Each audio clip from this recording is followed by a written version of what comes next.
Why bother? We're not doing this for a laugh. You know, this is how we make our daily bread. And if we don't bother about making it well, nobody's going to want to eat it, are they? Bother is the Hebtroco ethos. It's a bit funny, a bit shouty, it's adventurous. Ultimately, it's about really good quality. Quality words, images, quality clothes. Quality survives, and that's what we've always come back to at Hebtroco. I like to think of it as a big fat Sunday supplement for Hebtroco buyers. Like a lot of things that we've done, Bother was a bit of an accident. There was an opportunity. Gary became available as an editor and he asked, "Oh yeah, why don't you make a magazine for us?" And I said, "Oh yeah, that'd be good," thinking they were joking. And they said, no, make a magazine for us. You find somebody that does a thing well, and you show them a thing and say, can we do something a bit like that? That's how we made our first trousers. We love physical media. You know, it is a thing, it's a cool thing, it looks nice. It's something there that will last for a little bit longer than the dying light in a blue screen. You pick up a magazine, cross your legs, start reading it. Whoa, that's it. You look clever. So after we'd done a few issues, I thought it would be great to go out and make contact with some of the people that were contributing to the magazine, go and see them and see what they've got to say and see how similar their story might be to the Hebtroco story. Cool. The first person that we went to see was Ashley Clark, and he's a very skilled leather worker based down in Lincolnshire. And he'd made some leather goods for us, so we went to talk to him about what makes him tick, what's his ethos. If you enjoy making things and that's what lights you up, then no place in working for someone else. I make leather goods and falconry equipment. So I started out making falconry equipment. Once I started doing that, people were asking me more and more for leather goods, so added that to the range, really. So I do both now. I've flown birds of prey since I was probably about 11. And I started making falconry equipment, and I eventually just got into making gloves. It's quite a complex item. You can make them bespoke, you can do all different colours, different coloured leathers, and it's just a really nice thing to make. I sold them all over the world, made them for quite a lot of people who I can't name, so yeah. That's fine. My favourite product is bags. It's going to last a long time, it's going to have a lot of story. It's just a really useful product. Some people use them fly fishing, some people use them in the office, and some people, you know, travel the world with them. It's making things that last and that capture story, really, and I think bags do that. If you've got something that you fully believe in, and then you send that out into the world, that's what's wicked, that's what it's about. And you know, like, it's going to serve its purpose, and it's going to last, and you're just proud of it, that's the way, yeah.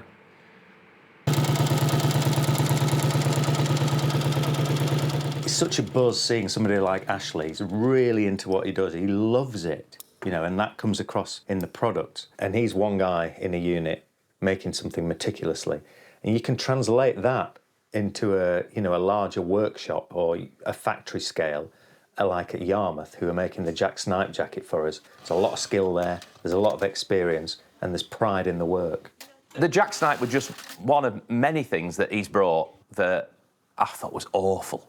Awful at first look, but crikey, it's done well. I've got about 3 now, maybe 4. They're a cult item. Sell out just about every time. People love them. I love going down to Yarmouth to see them making the Jack Snipe jackets for us, because every one of those jackets has been a winner. Everyone's been different. I'm really proud of it. Try it on anyway, so we can see it on. I feel like a lord. Not used to that, this kind of treatment. Feels good. Very nice. They're always good. Yeah, Everyone's they're been nice. lovely, hasn't it?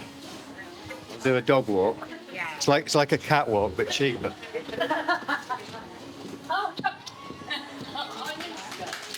Thank you, ladies. We've been here all morning making this film, and we've had a really good laugh with everybody that's here, with the women downstairs that are making the jackets. Morning, ladies. Good morning, Mr. Sexy.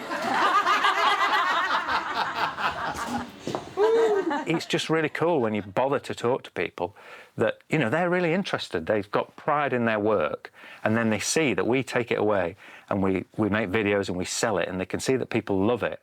And it just gives a nice warm feeling. You know, I can see that they feel valued, and I feel like I'm actually doing something useful with my day of work by doing this. You know, and together we're making really great products, and we're making them in Britain.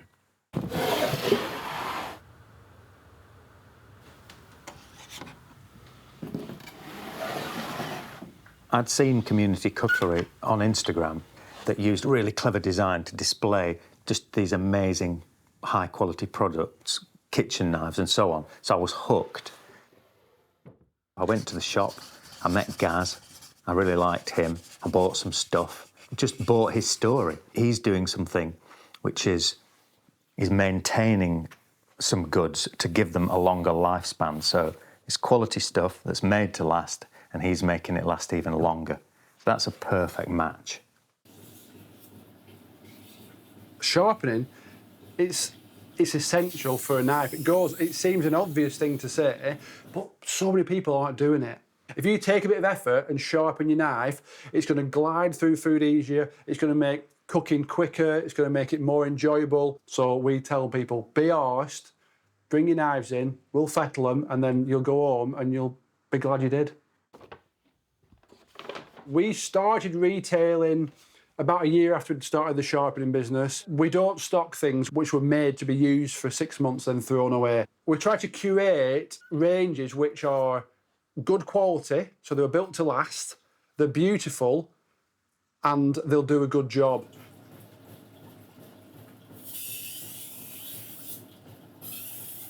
We don't really think often about why we bother, but we do think often about loving what we do.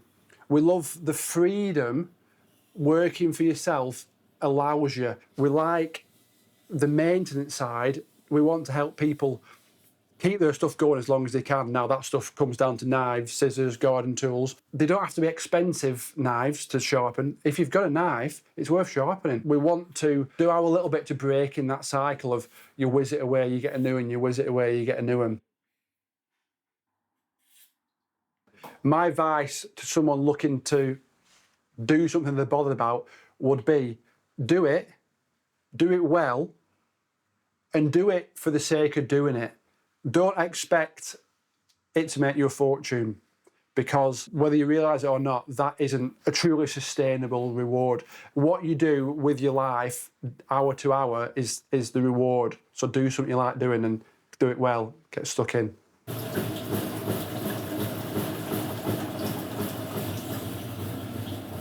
I think what Gaz is doing at Community Cutlery is incredible. He's making people interested in knives in a good way, rather like we are making people interested in clothes. And it's following quality. It's following quality with the quality of the products, and it's also brilliantly moving into maintaining those products as well, which is kind of like we're doing with quality manufacture and quality materials. And also, you know, we have repair schemes where you can, you know, get your jeans patched and get things fixed up. He embodies that spirit of doing what you love. You come out of there inspired, seeing somebody working with their hands, honing those blades, but also wishing that you could say just as beautifully what it's all about as he can.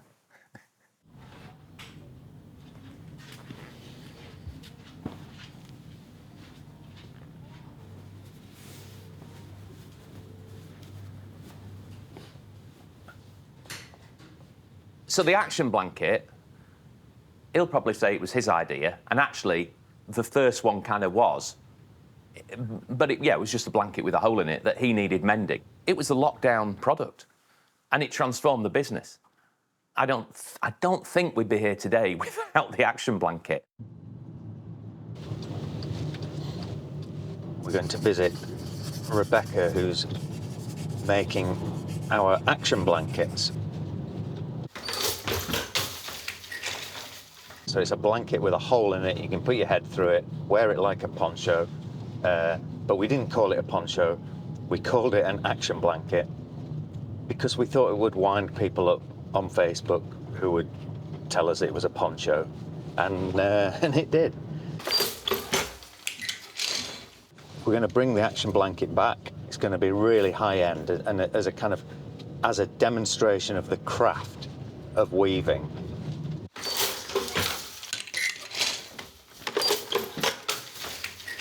I saw your action blankets a way back, and I just said it is such a good product, and I love weaving blankets, so why not get in touch with you and see what could happen?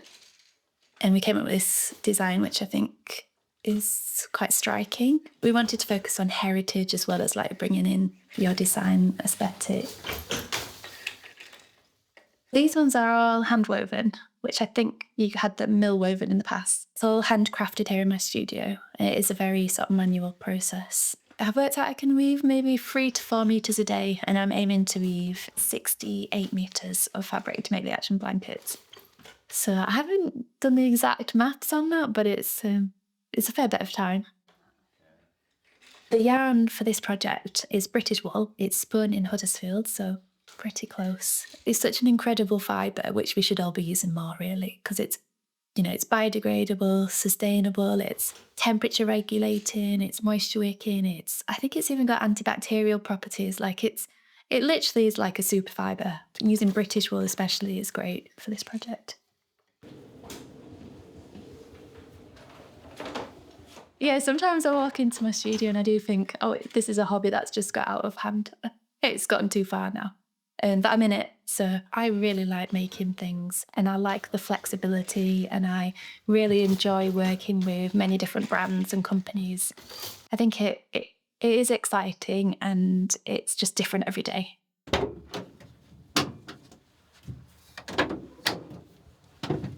I love going to see production of stuff that we end up selling, to get such an appreciation about how things are made and what skills and just the technique. To see the action blanket being woven on a hand loom, it's so important that those traditional crafts are preserved so we don't lose touch with them, because it's in a craft like that with hands-on experience that just gives you an insight into the value of end product. Feeling what that blanket feels like, it's so soft. You can see with your eyes and you can feel with your hand what the quality is. And it was lovely to hear Rebecca talking about how, you get a lovely handmade woolen item like that and you're going to cherish it because it's special. You've put your money where your mouth is and you're going to look after it. You're not just going to look after it, you're going to really enjoy it for the rest of your life.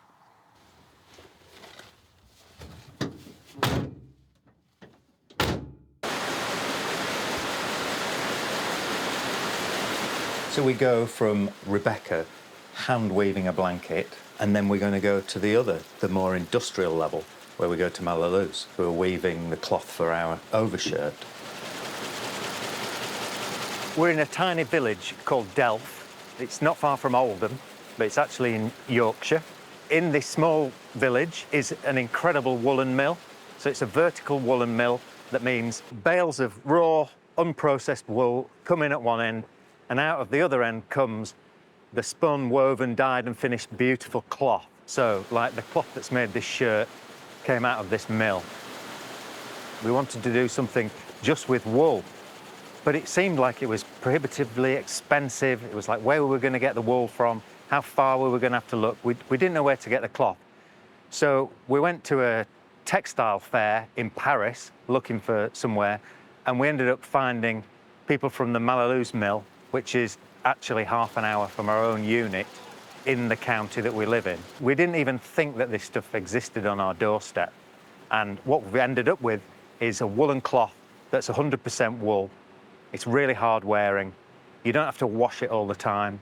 It doesn't smell when you wear it loads. It's fabulous. We're making fabric to last a lifetime. The materials we're working with are wool. We are woolen spinners, and we make our collection is predominantly 100% wool. There's no more sustainable products than wool. Your fabric, for example, is British. We work with a British wool board, and we can trace that back to farms. And in terms of a product, there's nothing more long-lasting, and you'll be wearing that garment for 20, 30 years to come. If we're going to offer a made-in-UK product, why not made in UK with British wool? So it's British from sheep upwards. And I think as long as the brands like yourself market it as a British product, then it's unbeatable in my mind. The thing I love about coming to places like this is talking to the people that work in here. And I've been talking to a couple of guys that have been working in this industry for like 40 years, you know, and they're showing such enthusiasm for their craft, for their skills. And also there's an undercurrent of worry about these skills dying out. And I think that we kind of need to know more about what we're actually clothing ourselves in, you know? How do we want to fashion ourselves? Do we want to fashion ourselves in throwaway clothes that are cheap? You know, who's paying that price? Or do we want to wear stuff that's really good, that's going to make us look good and that's going to last for a long time? This shirt actually was kind of quite a turning point for the company. You know, this is Northern English wool, woven in a Northern English factory, made with British buttons in a British factory. A very powerful story behind that garment, which is all about everything we do, and such a great product. You know, everybody sat around looking at this shirt hanging up. It was a brilliant moment, just to have something that was so of this area and of such high quality. Brilliant to be able to bring that to market.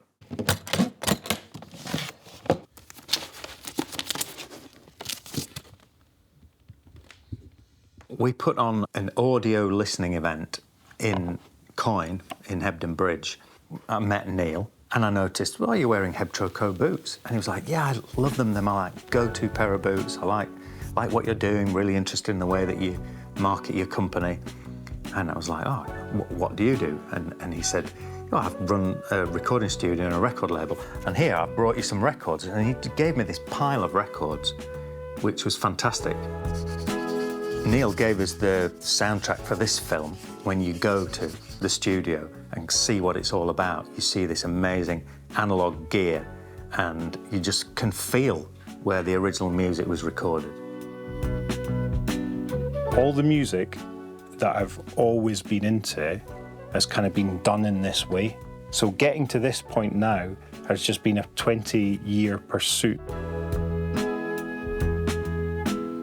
It's a vintage analog recording studio full of recording equipment that people used back in the 60s and 70s, really. And we use it to make our own music in this specific way, which is as analog as possible. And that's it. Not 100% sort of working at any time. With analog recording, it sounds really good straight away. We often don't do more than one take of something. We get the right take and then we work with that. We try and limit the amount of computers that are used, you know, within the whole process. And the more we do that, the better our kind of finished product is. On the label, it's all the same people pretty much making the records. The more we do it, you know, the better we get at doing it, the better we get at capturing this stuff. I wonder if there's an end point.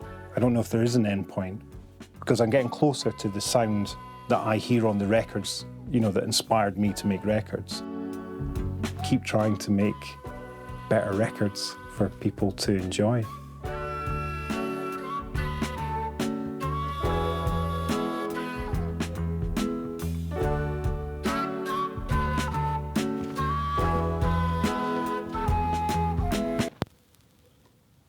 A common thread in this film is people who are doers, and like attracts like. And you'll see that occurring here on all different scales.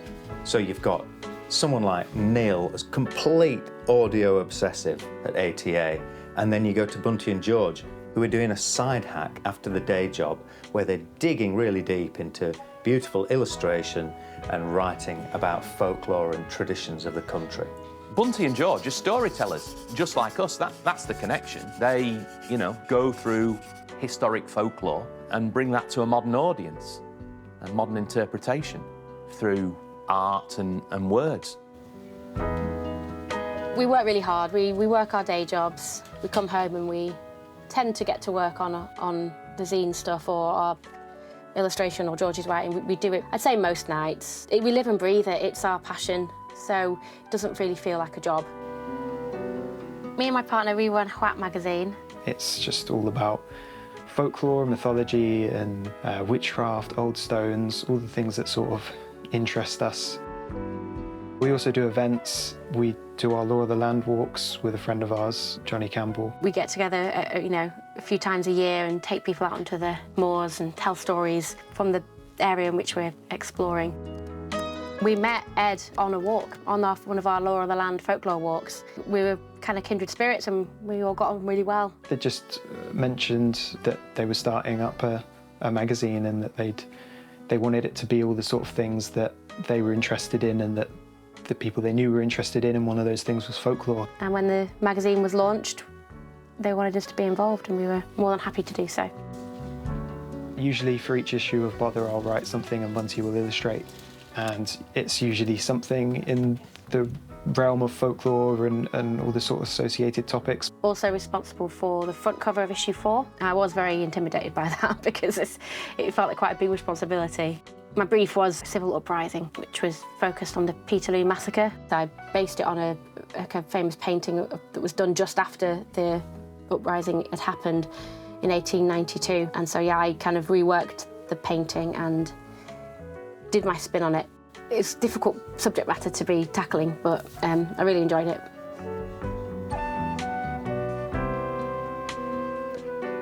We bother because I think we're just compelled to. Both of us are doers. Neither of us are really people who can just sort of come home and relax all evening. Like, yeah, we both just want to be doing stuff, I think. It is insane, frankly, but we love it. I think if we didn't have a zine and if we didn't organise guided walks and if we didn't put on festivals and we didn't, you know, throw ourselves into other publications, we'd be doing it all for ourselves anyway. We'd be going on these walks, we'd be drawing, we'd be writing, we just wouldn't have anywhere to put it.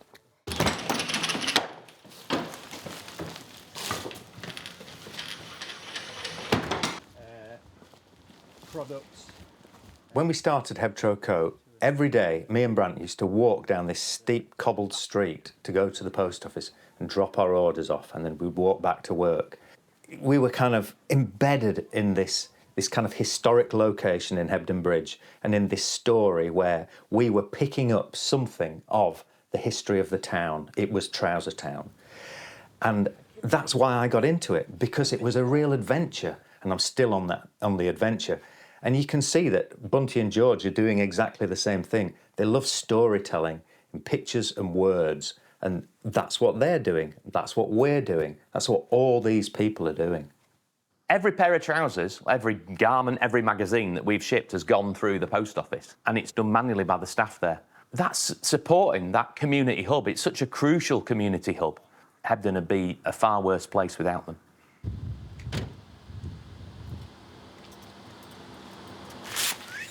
Well, we've known Si from Cotic Bikes for a long time, from before we were doing Hebtroco, when we were involved in the bike industry. Si has very much been looking at moving production closer and closer. So he was doing some stuff in Europe, and now he's doing smaller batch stuff in the UK, which is fantastic, because like we found, the people that want quality will pay for quality.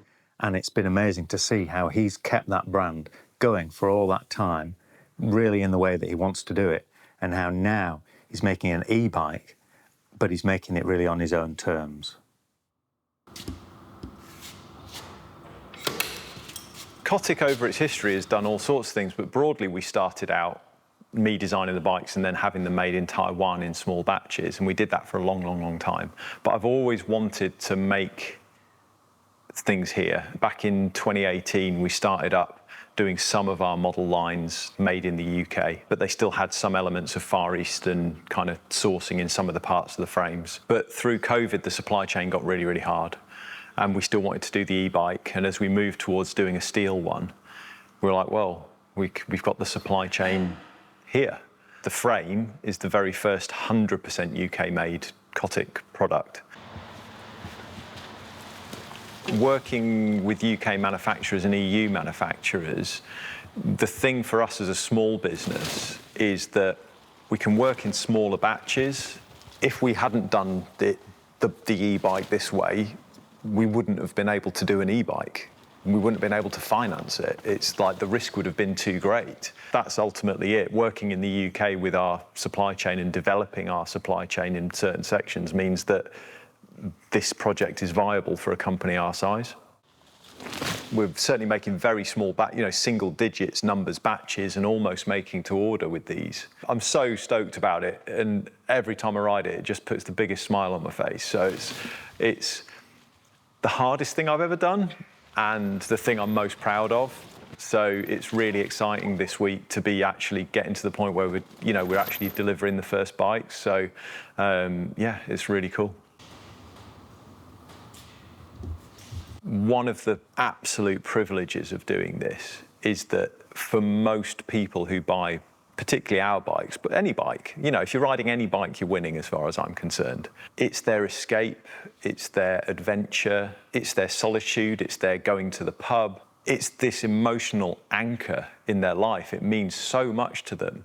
And people tend to form quite long-lasting, deep bonds with their Cotics. I used to work on the railways. I've done some other jobs, here and there. It's really important, but you don't touch people's lives, and that's the really cool thing about doing this. That's the thing that's, it's the thing that keeps you going, really, I guess.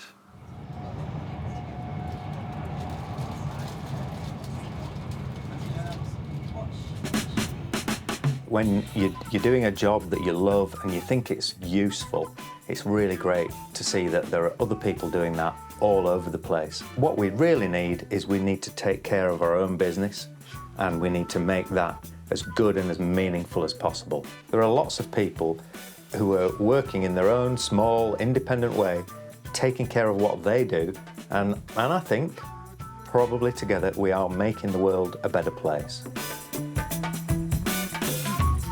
Hebtroco ethos, and I know this because this is what customers tell me when I bump into them, is we love what you do, we love that you make stuff that's quality, that's made to last, we love the fact that it makes us look good, and we really like the fact that you do it sometimes with a bit of humour.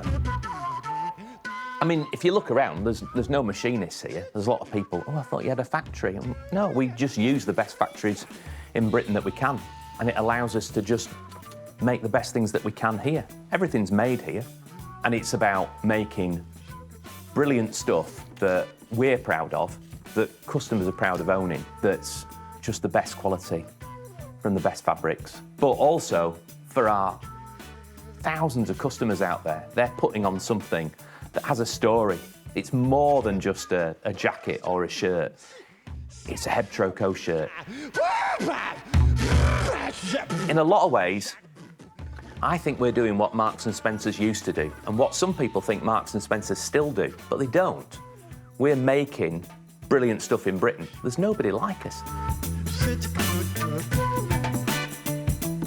Support the independents, because the independents are going to support you to be independent in the way that you want to be.